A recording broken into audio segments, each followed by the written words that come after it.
conduct a short workshop based on today's topic. Alan is going to take us through some kind of questions just to put to the floor, and then we get involved in the discussion.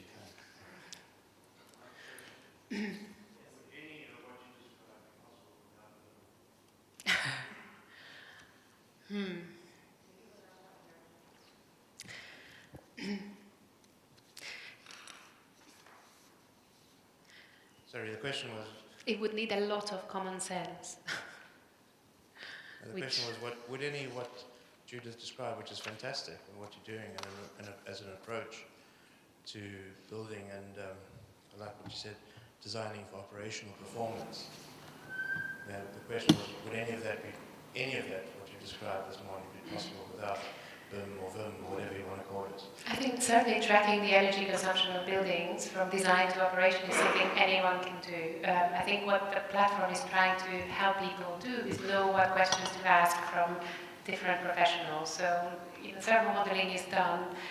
You could call it a virtual information model because you're attaching information to different geometric components in a model. That somebody has to do a realistic estimate of what the building is likely to consume. That doesn't have to be done in an architect's office. It can be done by any professional with that kind of expertise. So it's a kind of yes and no. But certainly tracking that energy bar from stage C to D to E, F, and completion, for sure. Thank you. Any questions? It was a great presentation, very informative. Thanks a million. You're using an impressive range of software. You seem to use the best in breed for each different aspect of your design. Rhino, Grasshopper, Acacia, Bentley. Interoperability, how do you get models between different formats? Is it IFC? If you do get them into a format, how do you get them back? How do you run through? Very good question. I actually think that the biggest challenge for the industry about BIM isn't learning the software, it is about interoperability and being stuck. There's nothing worse than being stuck on one package. And this is not terribly encouraging as a comment about how many different packages you have to invest in. But I think there are ways around. You can use a few very focused packages for the different things that you want to do with them. You don't have to use the full range. I mean, we are software boffins, and we are very lucky to have a global practice behind us to be able to experiment with each one and actually know which one works in what situation.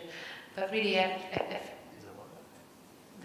think the biggest challenge actually is the communication between simple modeling packages and the thermal calculations. That's really the biggest problem because we have had to write our own script to make that work, and some thermal analysis software doesn't like you doing that. Okay. Anybody else? Any questions? Okay. As referred to by Jerry, we had a little competition this morning. We had a bin box up here. I calculate, Jerry, that you owe us €22, and you have €8 or £8 would do for you. So I'm going to bring around the box. Anyone mentions the word bin, I have to put your own box and it goes to our favourite charity. Okay, so any other questions for Judith?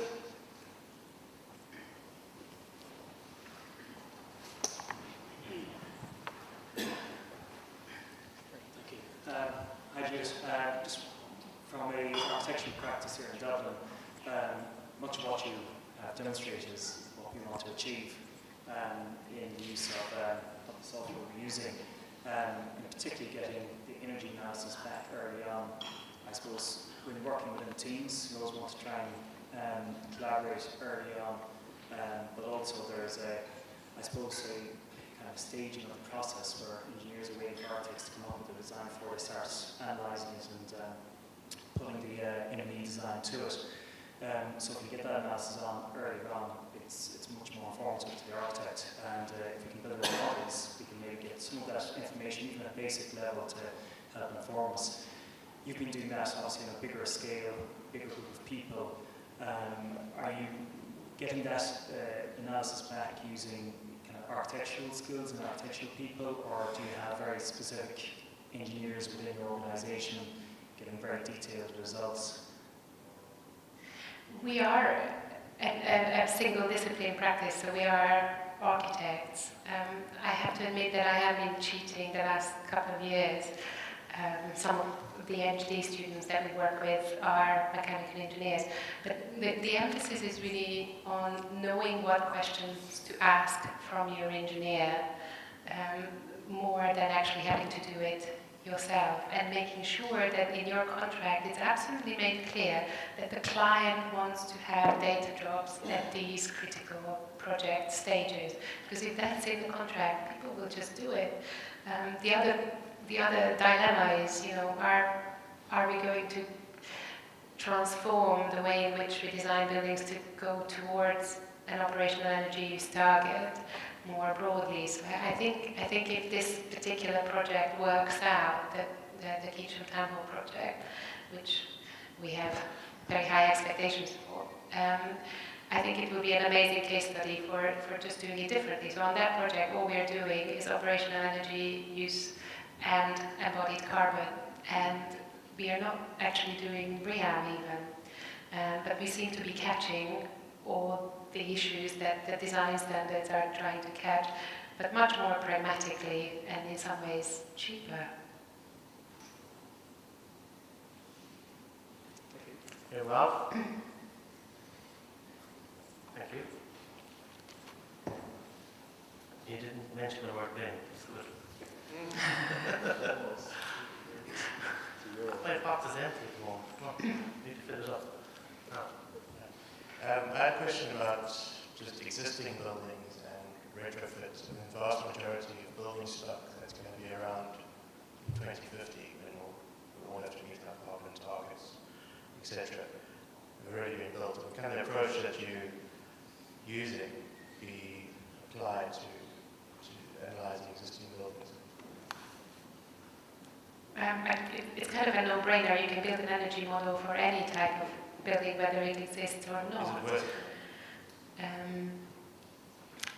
it? It's interesting in the context of the UK government being in the process of launching the Green Deal, where we have really lobbied quite hard so that the way in which people estimate the benefits of the various energy efficiency measures are calculated a little bit more robustly.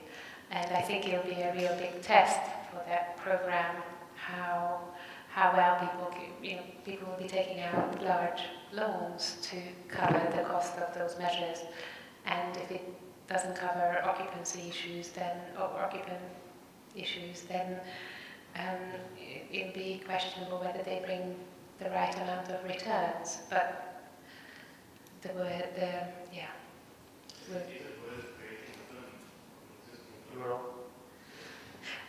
well, I think interestingly, our building consultancy department is investing quite heavily in 3D scanning, and one of the things we now almost do as a default service is go in, do the 3D scanning, build the Revit model, and then start the scheduling from there.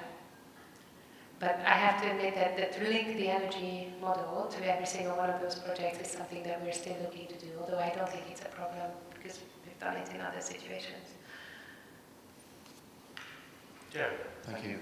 Just to go back to a very, very good question asked by the gentleman back there, from architect. And I didn't want to push over so quickly. He raised a very good point, but he asked the question about who do you get to analyse your design early? Do you have people in your practice? I think the lines between architecture and engineering aren't as defined anymore. So we need to, I think, stop thinking about architect designs building, engineer looks at building, and it's seen as almost detrimental in terms of the comments that they make. It's always an argument, that I can't do that, I can't have the building oriented this way, there's too much glazing. It just needs to be more, and we say interactive, we overuse the word interactive and integrated project teams.